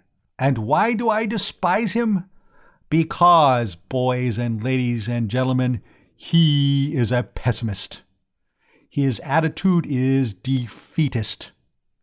When I told him I was going to address you this afternoon, he tried to dissuade me. And do you know why he tried to dissuade me? Because he said my trousers would split up the back." The cheers that greeted this were the loudest yet. Anything about splitting trousers went straight to the simple hearts of the young scholars of Market Snodsbury Grammar School. Two in the row in front of me turned purple, and a small lad with freckles seated beside them asked me for my autograph. "Let me tell you a story about Bertie Wooster." A Wooster can stand a good deal, but he cannot stand having his name bandied in a public place. Picking my feet up softly, I was in the very process of executing a quiet sneak for the door when I perceived that the bearded bloke had at last decided to apply the closure. Why he hadn't done so before is beyond me.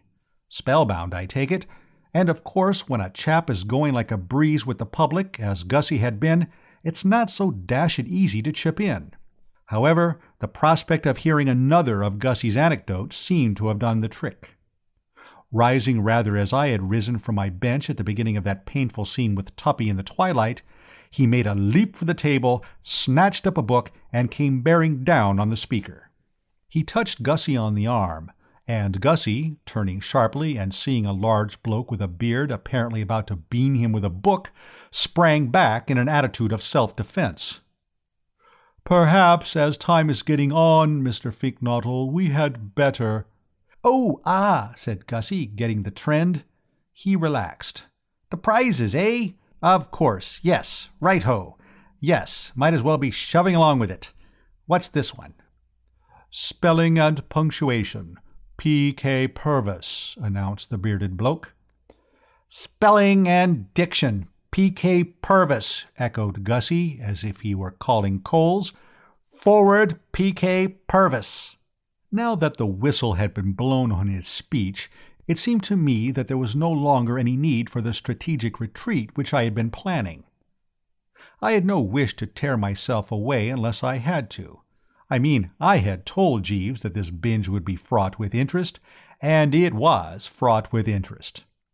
There was a fascination about Gussie's methods which gripped and made one reluctant to pass the thing up provided personal innuendos were steered clear of. I decided, accordingly, to remain, and presently there was a musical squeaking, and P.K. Purvis climbed the platform.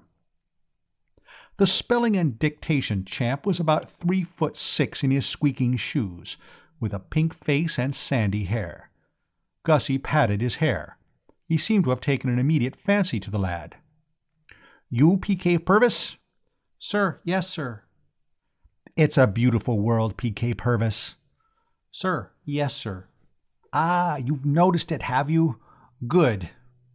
You married by any chance?" "Sir, no, sir." "Get married, P.K. Purvis," said Gussie earnestly. "It's the only life. Well, here's your book. Looks rather bilged to me from a glance at the title page, but such as it is, here you are." P.K. Purvis squeaked off amidst sporadic applause, but one could not fail to note that the sporadic was followed by a rather strained silence. It was evident that Gussie was striking something of a new note in Market Snodsbury scholastic circles. Looks were exchanged between parent and parent. The bearded bloke had the air of one who has drained the bitter cup. As for Aunt Dahlia, her demeanor now told only too clearly that her last doubts had been resolved and her verdict was in. I saw her whisper to the Basset, who sat on her right, and the Basset nodded sadly and looked like a fairy about to shed a tear and add another star to the Milky Way. Gussie, after the departure of P.K. Purvis, had fallen into a sort of daydream, and was standing with his mouth open and his hands in his pockets. Becoming abruptly aware that a fat kid in knickerbockers was at his elbow, he started violently. "Ho!" he said, visibly shaken. "Who are you?" "This," said the bearded bloke, "is R.V. Smethurst." "What's he doing here?" asked Gussie suspiciously. "You are presenting him with a drawing prize, Mr. Finknottle." This apparently struck Gussie as a reasonable explanation. His face cleared. "That's right, too," he said. "Well, here it is, Cucky. You off?" he said, as the kid prepared to withdraw. "Sir, yes, sir." "Wait, R.V. Smethurst. Not so fast. Before you go, there's a question I wish to ask you." But the beard bloke's aim now seemed to be to rush the ceremonies a bit. He hustled R.V. Smethurst off stage rather like a chucker out in a pub, regretfully ejecting an old and respected customer, and starting paging G.G. Simmons. A moment later the latter was up and coming, and conceive my emotion when it was announced that the subject on which he had clicked was Scripture knowledge. One of us, I mean to say. G.G. Simmons was an unpleasant, perky-looking stripling, mostly front teeth and spectacles, but I gave him a big hand. We Scripture knowledge sharks stick together. Gussie, I was sorry to see, didn't like him. There was in his manner, as he regarded G.G. Simmons, none of the chumminess which had marked it during his interview with P.K. Purvis, or, in a somewhat lesser degree, with R.V. Smethurst. He was cold and distant. "Well, G.G. Simmons." "Sir, yes, sir." "What do you mean, sir, yes, sir? Dashed silly thing to say. So you've won the Scripture knowledge prize, have you?" "Sir, yes, sir." "Yes," said Gussie.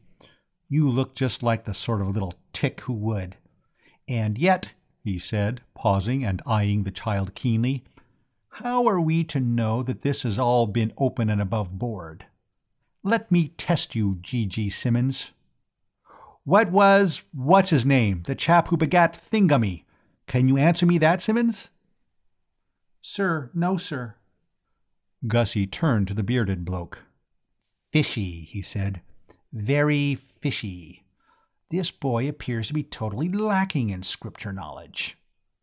The bearded bloke passed a hand across his forehead.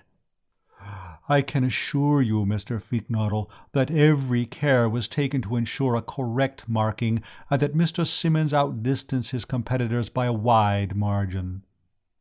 "Well, if you say so," said Gussie doubtfully. All right, G.G. Simmons, take your prize. Sir, thank you, sir. But let me tell you that there's nothing to stick on sight about in winning a prize for scripture knowledge. Bertie Wooster. I don't know when I've had a nastier shock. I had been going on the assumption that now that they had stopped him making his speech, Gussie's fangs had been drawn, as you might say. To duck my head down and resume my edging toward the door was with me the work of a moment. Bertie Wooster won the Scripture Knowledge Prize at a kids' school we were at together, and you know what he's like. But, of course, Bertie frankly cheated.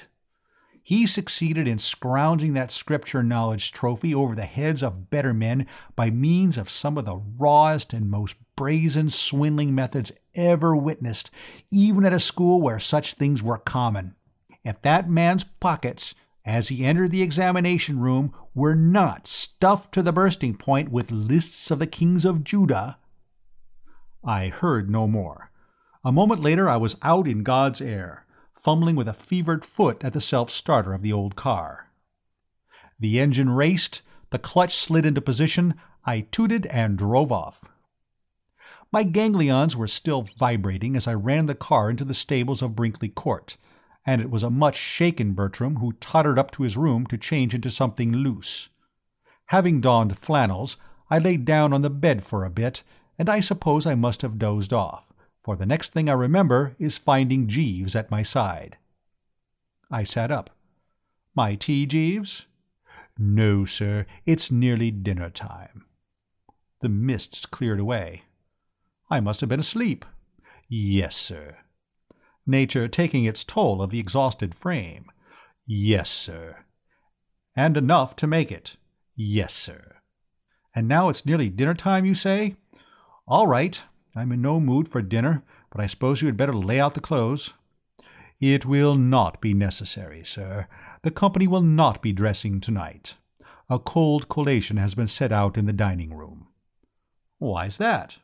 "It was Mrs. Travers's wish that this should be done in order to minimize the work for the staff, who are attending a dance at Sir Percival Stretchley Budd's residence tonight." "Of course, yes, I remember. My cousin Angela told me. Tonight's the night, what? You going, Jeeves?"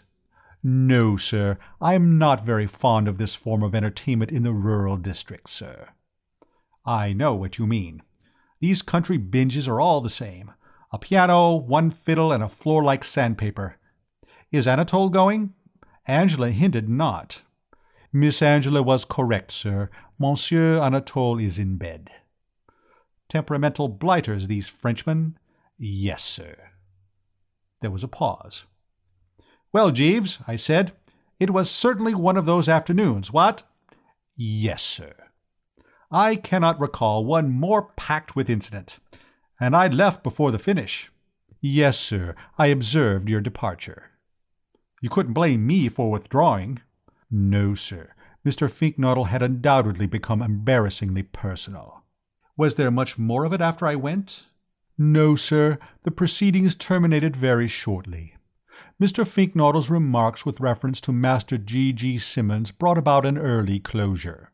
"But he had finished his remarks about G.G. Simmons." "Only temporarily, sir. He resumed them immediately after your departure. If you recollect, sir, he had already proclaimed himself suspicious of Master Simmons's bona fides, and he now proceeded to deliver a violent verbal attack upon the young gentleman, asserting that it was impossible for him to have won the Scripture Knowledge Prize without systematic cheating on an impressive scale. He went so far as to suggest that Master Simmons was well known to the police." "Golly, Jeeves." "Yes, sir. The words did create a considerable sensation. The reaction of those present to this accusation I should describe as mixed.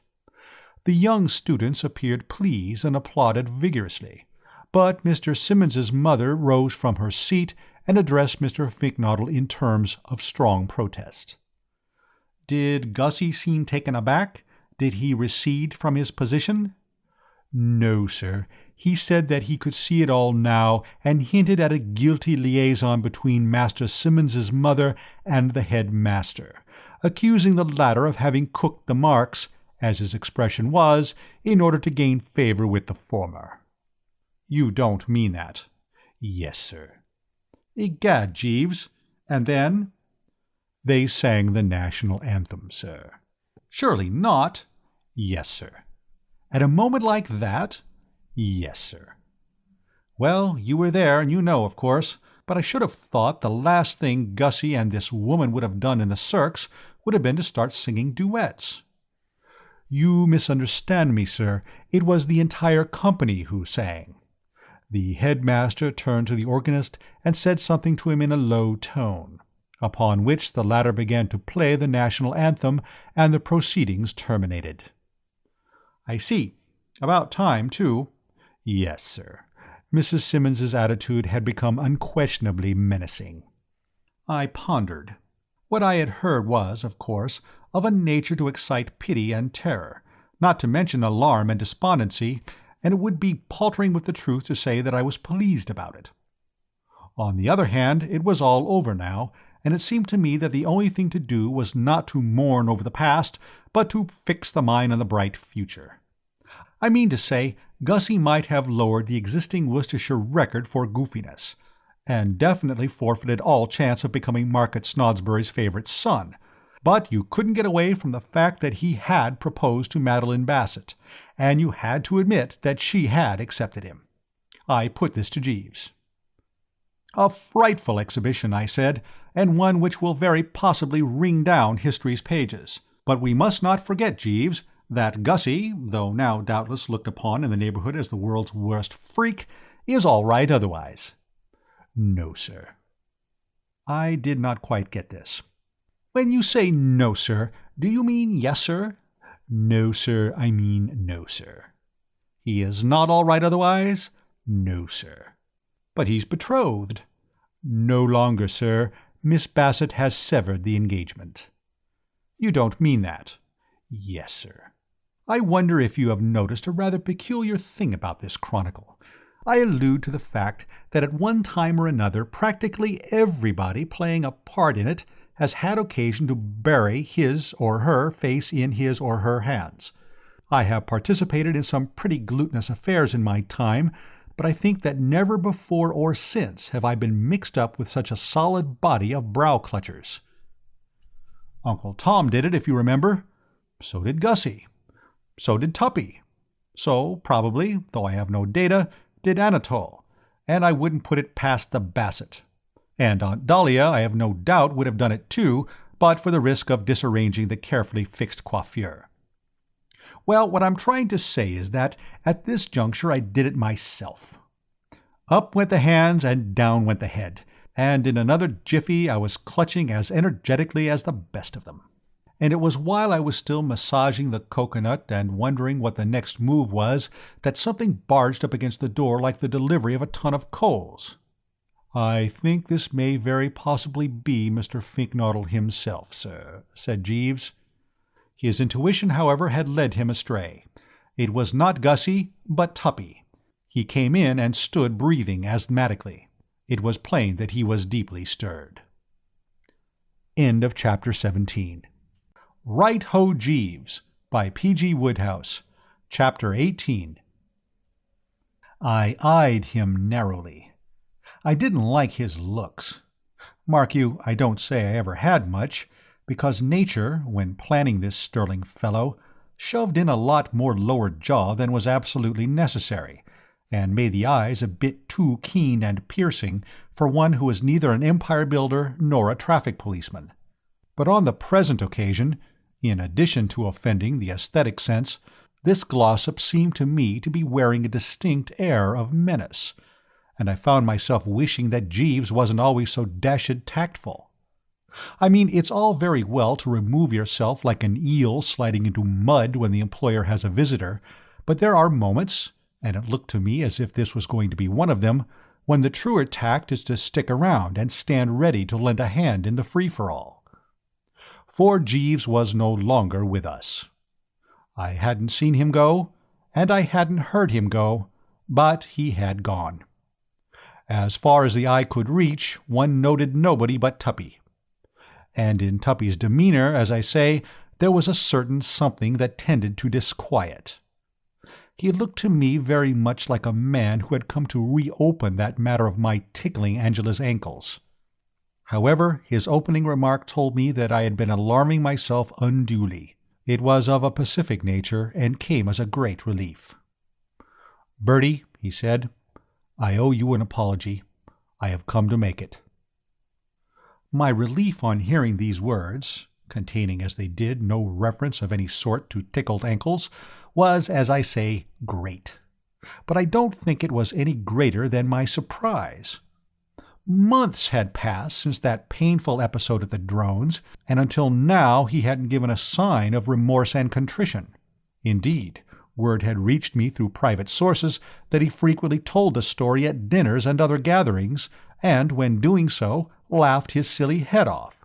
I found it hard to understand, accordingly, what could have caused him to abase himself at this later date. Presumably he had been given the elbow by his better self. But why? Still, there it was. "My dear chap," I said, gentlemanly to the gills, "don't mention it." "What's the sense of saying don't mention it? I have mentioned it." "I mean, don't mention it any more. Don't give the matter another thought. We all of us forget ourselves sometimes and do things which in our calmer moments we regret. No doubt you were a bit tight at the time." "What the devil do you think you're talking about?" I didn't like his tone. Brusque. "Correct me if I am wrong," I said with a certain stiffness, "but I assumed that you were apologizing for your foul conduct in looping back the last ring that night in the Drones, causing me to plunge into the swimming bee in the full soup and fish." "Ass, not that at all." "Then what?" "This Bassett business." "What Bassett business?" "Bertie," said Tuppy, "when you told me last night that you were in love with Madeline Bassett, I gave you the impression that I believed you, but I didn't. The thing seemed too incredible. However, since then I have made inquiries, and the facts appear to square with your statement. I have now come to apologize for doubting you." "Made inquiries?" "I asked her if you had proposed to her, and she said yes, you had." "Tuppy, you didn't." "I did." "Have you no delicacy, no proper feeling?" "No." "Oh. Well, right-ho, of course, but I think you ought to have." "Delicacy be dashed! I wanted to be certain that it was not you who stole Angela from me. I now know it wasn't." So long as he knew that, I didn't so much mind him having no delicacy. "Ah," I said. "Well, that's fine. Hold that thought. I have found out who it was." "What?" He stood brooding for a moment. His eyes were smoldering with a dull fire. His jaw stuck out like the back of Jeeves's head. "Bertie," he said, "do you remember what I swore I would do to the chap who stole Angela from me?" "As near as I recall, you plan to pull him inside out." "And make him swallow himself. Correct. The program still holds good." "But, Tuppy, I keep assuring you as a competent eyewitness that nobody snitched Angela from you during that con trip." "No, but they did after she got back." "What?" "Don't keep saying what. You heard." "But she hasn't seen anybody since she got back." "Oh, no? How about that Newt bloke?" "Gussie?" "Precisely. The serpent Finknoddle." This seemed to me absolute gibbering. "But Gussie loves the Bassett." "You can't all love this blighted Bassett. What astonishes me is that anybody can do it. He loves Angela, I tell you, and she loves him." "But Angela handed you your hat before Gussie ever got here." "No, she didn't. Couple of hours after." "He couldn't have fallen in love with her in a couple of hours." "Why not? I fell in love with her in a couple of minutes. I worshipped her immediately we met, the pop-eyed little excrescence." "But, dash it—" "Don't argue, Bertie. The facts are all docketed. She loves this newt-nuzzling blister." "Quite absurd, laddie, quite absurd." "Oh?" He ground a heel into the carpet, a thing I've often read about, but had never seen done before. Then perhaps you will explain how it is that she happened to come to be engaged to him." You could have knocked me down with an F. "Engaged to him? She told me herself." "She was kidding you." "She was not kidding me. Shortly after the conclusion of this afternoon's binge at Market Snodsbury Grammar School he asked her to marry him, and she appears to have right-hoed without a murmur." "There must be some mistake." "There was. The snake Finknottle made it, and by now I bet he realizes it. I've been chasing him since 5:30. "Chasing him?" "All over the place. I want to pull his head off." "I see. Quite." "You haven't seen him by any chance?" "No." "Well, if you do, say goodbye to him quickly and put in your order for lilies. Oh, Jeeves." "Sir?" I hadn't heard the door open, but the man was on the spot once more. My private belief, as I think I have mentioned before, is that Jeeves doesn't have to open doors. He's like one of those birds in India who bung their astral bodies about. The chaps, I mean, who having gone into thin air in Bombay, reassemble the parts and appear 2 minutes later in Calcutta. Only some such theory will account for the fact that he's not there one moment and is there the next. He just seems to float from spot A to spot B like some form of gas. "Have you seen Mr. Finknottle, Jeeves?" "No, sir." "I'm going to murder him." "Very good, sir." Tuppy withdrew, banging the door behind him, and I put Jeeves abreast. "Jeeves," I said, "do you know what? Mr. Finknottle is engaged to my cousin Angela." "Indeed, sir." "Well, how about it? Do you grasp the psychology? Does it make sense? Only a few hours ago he was engaged to Miss Bassett. Gentlemen who have been discarded by one young lady are often apt to attach themselves without delay to another, sir. It is what is known as a gesture." I began to grasp. "I see what you mean. Defiant stuff." "Yes, sir." "A sort of, right-ho, please yourself, but if you don't want me, there are plenty who do."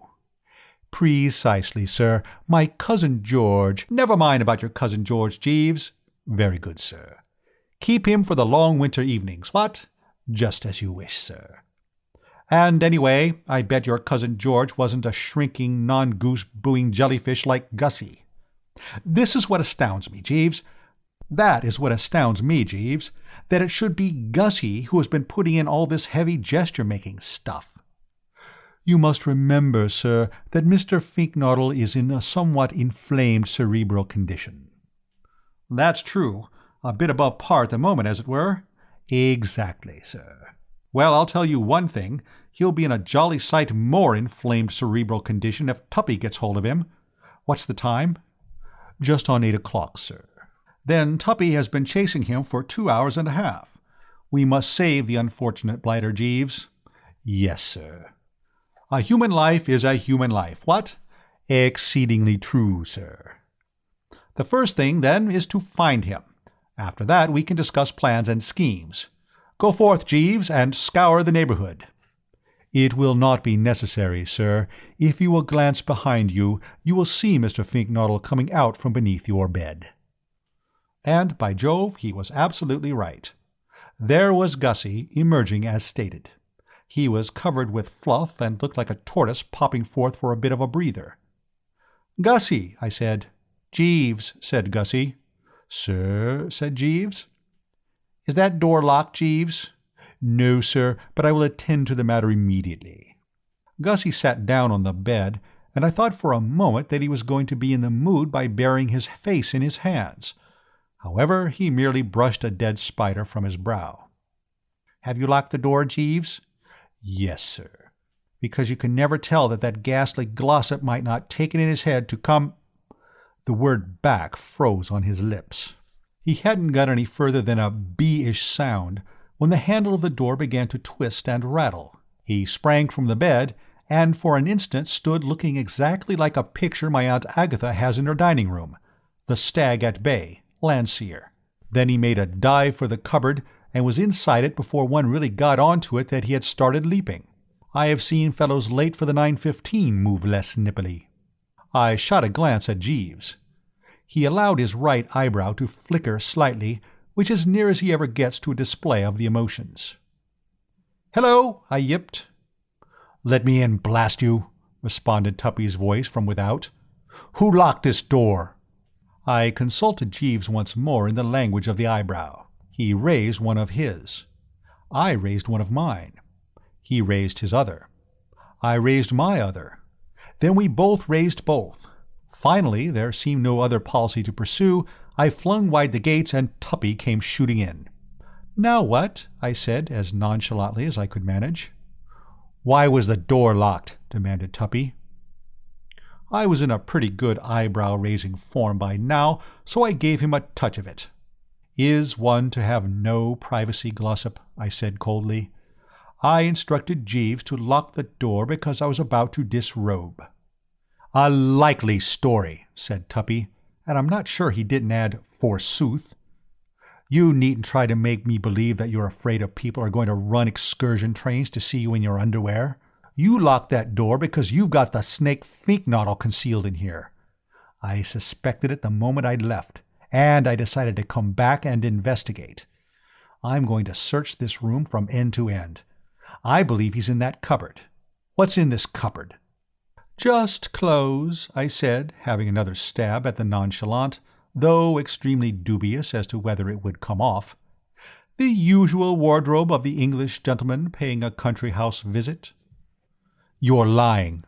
Well, I wouldn't have been if he had only waited a minute before speaking, because the words were hardly out of his mouth before Gussie was out of the cupboard. I have commented on the speed with which he had gone in. It was nothing to the speed with which he emerged.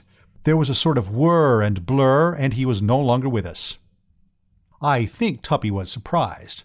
In fact, I'm sure he was. Despite the confidence with which he had stated his view that the cupboard contained Finknottles, it plainly disconcerted him to have the chap fizzing out at him like this.